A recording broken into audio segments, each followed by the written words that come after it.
Hey guys, I'm Colton Buzash, and this will be my term project video for Indigenous Studies 100, class section SO2. I'll be focusing my project on the Dobu people of one of the Massim islands of Papua New Guinea. As you will see going forward, there are a vast number of islands in this region. They share many similarities, yet they differ greatly. Because of the time constraints of this video, I will only be focusing on the island of Dobu primarily. So, before I start, I'd like to give a shout out to Professor Suzanne Keuhling. She's an anthropologist who has lived with and studied the Dobu people for more than 20 years. She teaches anthropology at the University of Regina, and she's my main influence for choosing this Indigenous group. So, my learning outcomes. So this project will address the Dobu people's unique ritualistic trading system known as kula, which is the circulation of shelled talismanic items, and how colonization has affected the trade system. I will also be contrasting the Dobu people's matrilineal and sociocultural ideologies to that of the largely patriarchal ideals of the West. Lastly, I will be discussing the impact of Western colonization on the Dobu people and its influence on the values, morals, spirituality, and cultural identity of the indigenous population. So as you can see, there's a lot of ground to cover, and we'll try to get through all of it. So let's go. All right, so the Dobu people.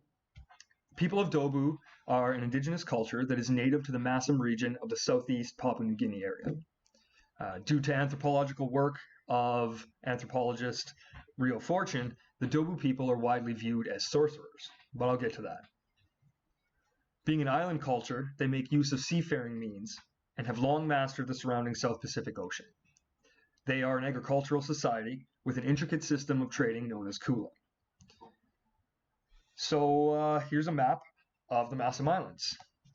Just move this out of the way. Okay, so the purple here for reference is mainland Papua New Guinea. The green arrow is the island of Dobu, so you can see in relative scale how small it is. The red and blue arrows depict the circular trade system of kula. So it circulates around the islands and through.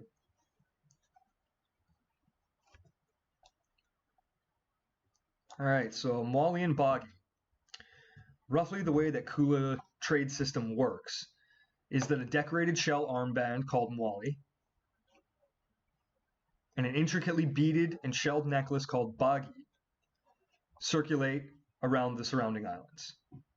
The Mwali and Bagi are linked in a marriage of sorts. They're paired together. They come in a pair. So one goes clockwise in the trade system, and the other one goes counterclockwise around the surrounding islands. So the paired couples of Mwali and Bagi all have their own names and their own statuses, some being more precious or desired than others. There are also a number of smaller shelled items and talismans that go along with the kula trade system, but are much less significant, and they all have their own names as well, and it's pretty interesting. And everybody from these islands knows the names. They might differ slightly depending on where you are, but everybody knows when they see them. They can describe them. So again, being a 10-minute video, the depth of which I can get into the intricacies of the trade system is very limited. Kula is a representation of Dobuian society, of the Massim Island region. So it is their culture. So the system also, among the big gifts of Mwali and Bagi, have other essential trade items. Pigs and yams make up the bulk of desired trade goods. At marriage and funeral feasts, they're the biggest centers of trade. So especially when members of the society are regarded as elders, then they have big, giant feasts where they have, as you can see in the yam picture, mountains of yams, and then this is very small compared to some of the ones you can see in the research. So and then we can jump over to the matrilineal kin, because this is a little bit difficult to explain. So this kinship diagram depicts the matrilineal framework that the Dobu people operate within. So blood ties lie with the mother's clan. So if you see ego in the middle, female, their mother it goes back to their matrilineal line. Okay, so if you're taking a look at that for a minute. Now, along with the blood rights go the property rights to land and the homestead. Okay, so a man's matrilineage brings gifts of pigs and yams and the Mwali and Bagi as exchange for marriage. So this is on the man's matrilineage to do. So women primarily run the household, farming of yams, cooking, cleaning, teaching the youth. The men travel and participate in the Kula trade system in hopes of bringing goods back to the homestead and the clan. There's a lot of trickery and use of deception a lot of times within the Kula trade system to get what you want, to get the good Mwali and Bagi. So to better understand the Dobu culture, comparison with Western ideals can be helpful. So in the Western, we have, largely patrilineal societies, technologically advanced in industry, widely Christian-based spiritual values, right? Focused on the individual and science. Whereas Dobuian ideals are quite the opposite. They're exclusively matrilineal societies. They're primarily early agricultural, hunter-gatherer ideals in some regards, to do with fishing, but there's a lot of trade, so it's still quite advanced. They have a sense of duty and honor related to their clan. There's a lot of shame that can be put upon a person if you're not acting the way you're supposed to within the society. And there's strong belief in magic and sorcery, and I will get to that. So history of colonization. Now, to better understand the colonization, the majority of it was done on the mainland of Papua New Guinea. The first European attempt at colonization was made in 1793 by Lieutenant John Hayes, a British naval officer. Let's move this out of the way. It was colonized by the British, partially by the Dutch at one point, and then during World War I, the Germans had a piece in it as well. Now, to move on, during World War II, the Japanese, they invaded northern New Guinea in early 1942. They were eventually defeated by the Allies, but the fighting continued until 1945. Now, the Allies, they were made up mostly of Australian troops because that was who had colonized them the most, was the British-Australian era. So after the war, some Australian officers wanted to, bring it back to a pre-war order of state, while others wanted to empower the local population, to thank them for their aid in the fights in the war. So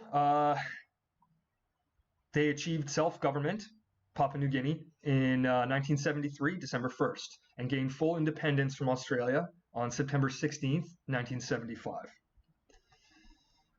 Now, when it comes to Dobu, the lasting effects of this colonization, although relatively uncolonized in a sense, comparatively to other places in the world, including Papua New Guinea, Dobu has had a long history of contact with the West, and this was primarily by the way of missionaries, Christian missionaries. As a result, many of the Dobuians have adopted aspects of the Christian faith into their lives, but still uphold their own traditions as well, because they are the culture. So it's hard to have that taken out because their spiritual values tied so much into the Kula trade and their lifestyle.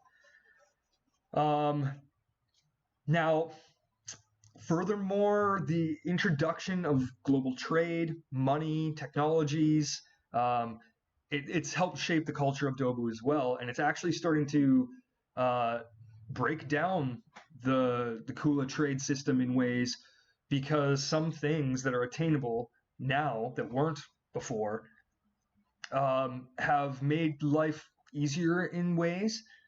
So there's a level of dishonor that goes to people who don't want to follow the trade system. So they're trying to keep it alive. The elders are trying to teach the young ones to keep it alive because it's such a self-awareness, self-esteem kind of thing built into their culture. So now I'll move on to sorcery, witchcraft and sorcery. So anthropologist Rio Fortune, he ethnocentrically and very propagated that the Dobuians were a culture of witchcraft and sorcery, almost that it was something evil in nature, because they didn't really understand, right? Primarily, it's used in curses and superstitions, paired with trickery in the Kula trade, actually.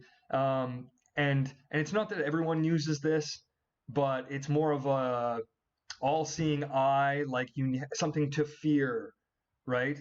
That, oh, they could be doing this to you, so you should act right. It's very interesting how it's developed in their culture. And yeah, so that's about all we got, guys. There's so much more, but I can't keep going on in the video, so thank you for learning, and I hope you liked the video. I have some sources that I used, primarily the book by Suzanne Keuhling.